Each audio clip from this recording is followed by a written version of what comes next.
ਉਹ ਜੈਲ ਇਨਸਾਨ ਇਹ ਕੀ ਕਰਦਾ ਪਿਆ ਤੂੰ? ਬਾਬਾ ਜੀ ਮੈਂ ਅਜ਼ਾਨ ਦਿੰਦਾ ਪਿਆ ਸੀ। ਅਜ਼ਾਨ ਦਿੰਦਾ ਪਿਆ ਸੀ? ਅਜ਼ਾਨ ਆਂਦੀ ਵੀ ਹੈ ਤੈਨੂੰ?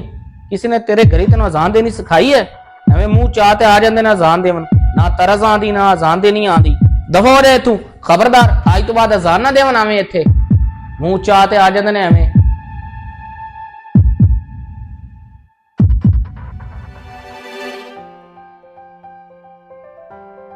बेटा की होया तैनू? ਚਾਚੂ ਮੈਂ ਅਜ਼ਾਨ ਪੜਦਾ ਪਿਆ ਸੀ, ਉਹ ਬਾਬਾ ਹੈਗਾ ਉਹਨੇ ਅਜ਼ਾਨ ਨਹੀਂ ਪੜਨ ਦਿੱਤੀ। अच्छा चल कोई गल नहीं, तू आ मेरे नाल, आपां बाबे नाल गल करने। बुजुर्गो ए बच्चा रो रहा है, इनू तुसी की आख्या? ਕੀ ਮਤਲਬ ਹੈ ਕੀ ਕਿਹਾ? ਨਾ ਇਹਨੂੰ ਅਜ਼ਾਨ ਆਂਦੀ ਨਾ ਇਹਨੂੰ ਤਰਜ਼ ਆਂਦੀ, ਐਵੇਂ ਰੋਜ਼ ਆ ਜਾਂਦਾ ਮੂੰਹ ਚੱਕ ਤੇ ਅਜ਼ਾਨ ਦੇਵਨ। ਅਜ਼ਾਨ ਵੀ ਗਲਤ ਪੜਦਾ ਹੈ ਔਰ ਨਾ ਇਹਨੂੰ ਸਹੀ ਤਰ੍ਹਾਂ ਵਜ਼ੂ ਕਰਨਾ ਆਂਦਾ ਹੈ। ਰੋਜ਼ ਉੱਥੇ ਆਂਦਾ ਹੈ, ਪਾਣੀ ਜ਼ਾਇਆ ਕਰਦਾ ਹੈ। बाबा जी यही तो वक्त है सीखन दा। अगर बच्चा मस्जिद नहीं आएगा, वजू नहीं करेगा, अजान नहीं देगा तो सीखेगा कित्थों?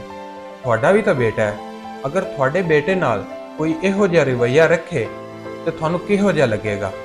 बाबा जी अगर आपां बच्चों नू डांट डपट करके मस्जिद दे विचों भजावांगे, ये तो दीन तो दूर हो जावणगे। ये बाहर भी जाके दूसरे बच्चों ने भी दसणगे कि मस्जिद ना जाया जे, नमाजी बहुत सख्त ने।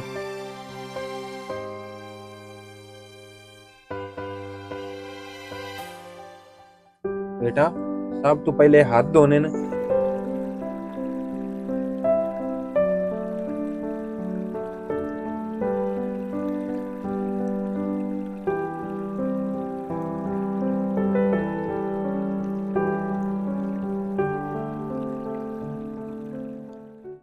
बेटा जिवें मैं तेनू अजान सिखाई है ना, उवें अजान पढ़। चल शाबाश। अल्लाहु अकबर, अल्लाहु अकबर, ला इलाहा इल्लल्लाह।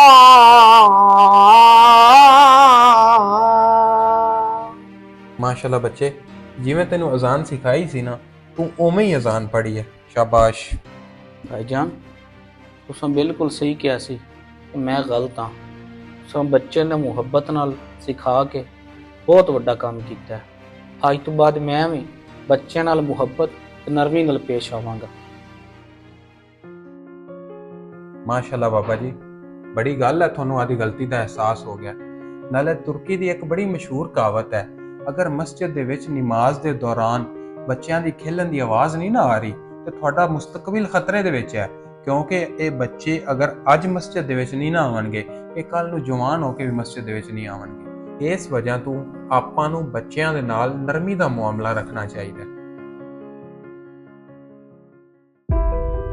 ਮੇਰੇ ਦੋਸਤੋ, ਮਸਜਿਦ ਦੇ ਵਿੱਚ ਨਮਾਜ਼ੀਆਂ ਨੂੰ ਚਾਹੀਦਾ ਹੈ ਕਿ ਬੱਚਿਆਂ ਦੀਆਂ ਮਾਸੂਮ ਗਲਤੀਆਂ ਤੇ ਗੁੱਸਾ ਨਾ ਕਰਨ, ਬਲਕਿ ਮੁਹੱਬਤ ਤੇ ਨਰਮੀ ਨਾਲ ਉਹਨਾਂ ਦੀ ਤਰਬੀਅਤ ਕਰਨ।